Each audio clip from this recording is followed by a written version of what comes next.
The gala hall shimmered with quiet, curated perfection, crystal chandeliers suspended like frozen constellations, scattering warm light across polished marble floors so immaculate they mirrored every movement. The air carried a blend of expensive perfume and aged wine, layered with the faint hum of a string quartet playing somewhere just out of sight. Conversations drifted in low, practiced tones, each laugh measured, each gesture deliberate. People didn't simply attend events like this, they performed in them. Women in flowing silk gowns moved gracefully from one cluster to another, their jewelry catching the light with every turn of the wrist. Men in sharply tailored suits nodded along to discussions about art, legacy, and influence, their smiles polite and their eyes calculating.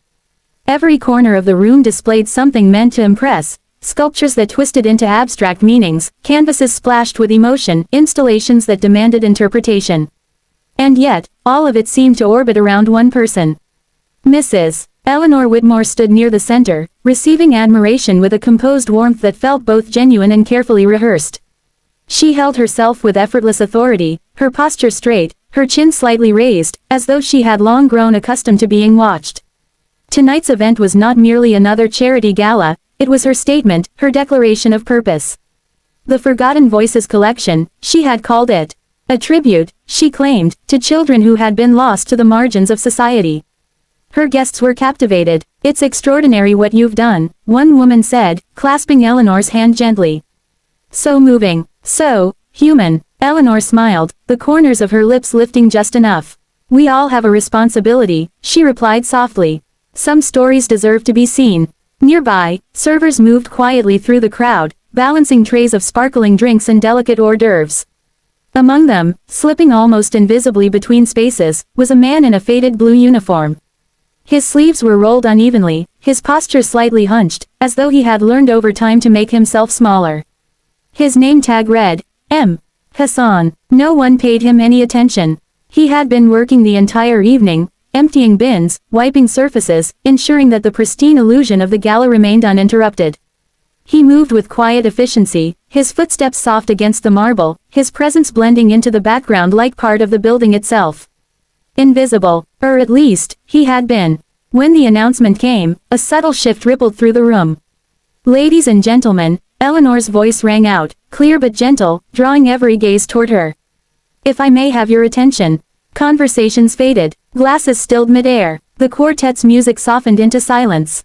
At the far end of the hall stood a large canvas, concealed behind a draped sheet of white satin. It was taller than any other piece in the room, positioned deliberately beneath the brightest chandelier, as if it alone deserved the full weight of the light. "This final piece," Eleanor continued, stepping toward it, "is the heart of the collection." Hassan, who had been tying off a trash bag near a side door, paused.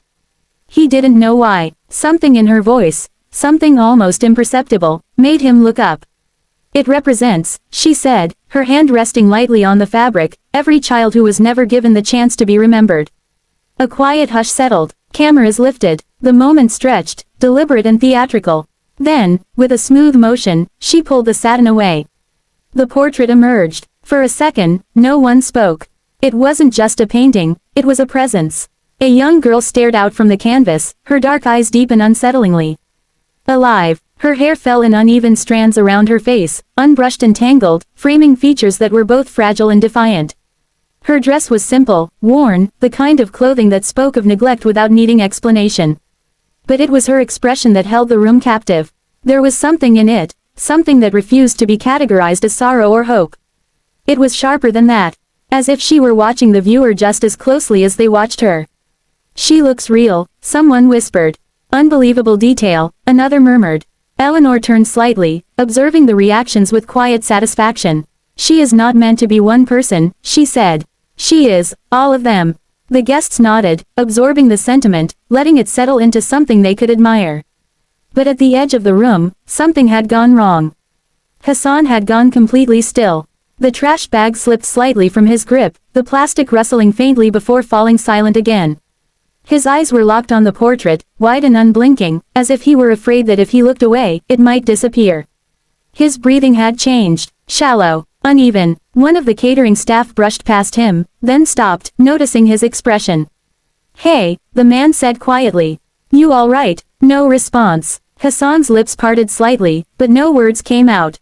Instead, he took a step forward. Slow, uncertain, as though he were being pulled by something he didn't fully understand. The staff member frowned but didn't follow. Hassan moved again. Each step brought him closer to the center of the room, closer to the light, closer to the painting that seemed to grow larger with every second. The voices around him faded, becoming distant, muffled, as though he were walking underwater. All he could see was her face. All he could feel was a rising pressure in his chest. No, it couldn't be. And yet, another step. A few guests began to notice him now, the out-of-place figure cutting through their carefully arranged world. Conversations faltered. Eyes followed. Eleanor noticed too. For a brief moment, something flickered across her face. Then it was gone, replaced by polite detachment. Yes, she said as he drew near, her tone cool, controlled. Is there something you need? Hassan stopped just a few feet from the painting. Up close, it was worse. Or better. He couldn't tell. His hands trembled at his sides, his fingers curling slightly as though resisting the urge to reach out. Ma'am, he said, his voice barely audible. No one spoke. The silence thickened. He swallowed, trying again. Ma'am, Eleanor's gaze sharpened. You shouldn't be here, she said quietly. Please return to your duties. But he didn't move. He couldn't. His eyes traced the lines of the girl's face, the curve of her cheek, the faint shadow beneath her eyes, the small, almost invisible mark just below her chin. Recognition hit him like a blow. His voice broke free before he could stop it. The girl, he whispered. A few guests leaned in. He took a shaky breath. She lived with me. The words landed heavily, disrupting the fragile elegance of the moment. In the orphanage, he added, louder now, as if trying to anchor the truth before it slipped away. A ripple moved through the crowd. Confusion, curiosity, discomfort. Eleanor's posture stiffened, just slightly. I think you're mistaken, she replied, her tone smooth but tighter than before. This is a symbolic work.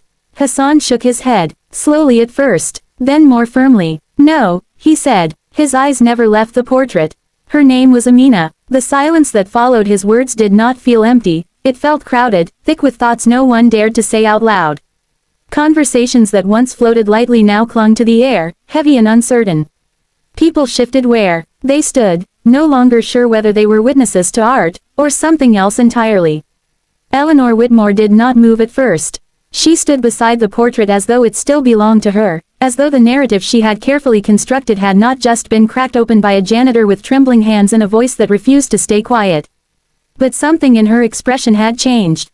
The softness was gone. In its place was calculation.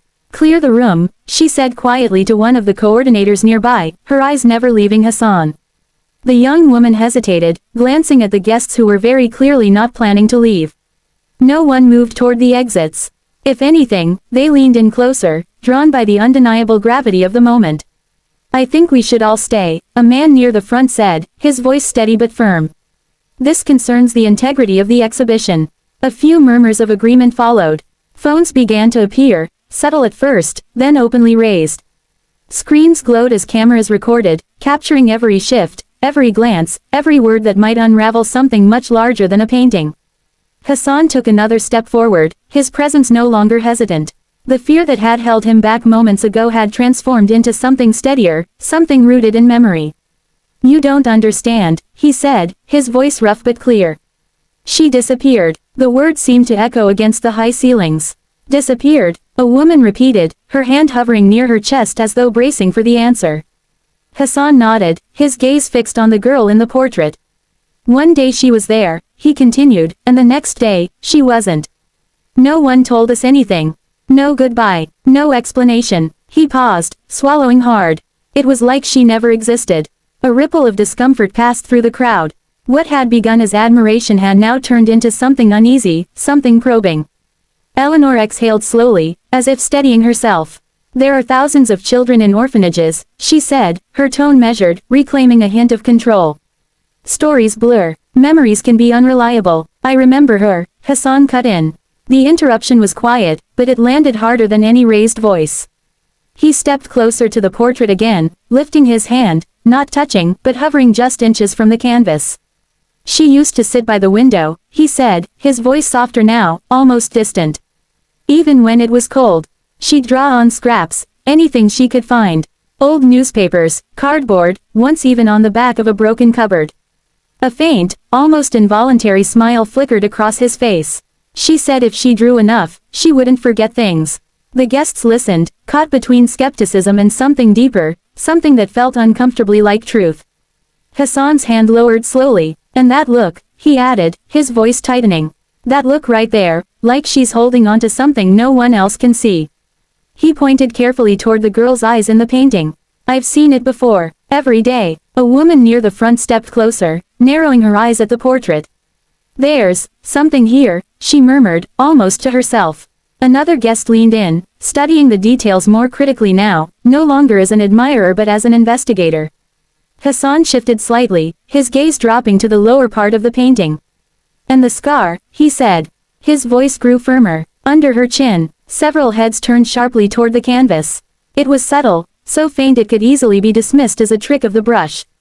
But once seen, it could not be unseen. A thin, pale line, just beneath the curve of her jaw. She got it climbing a fence, Hassan continued. The old one behind the dormitory.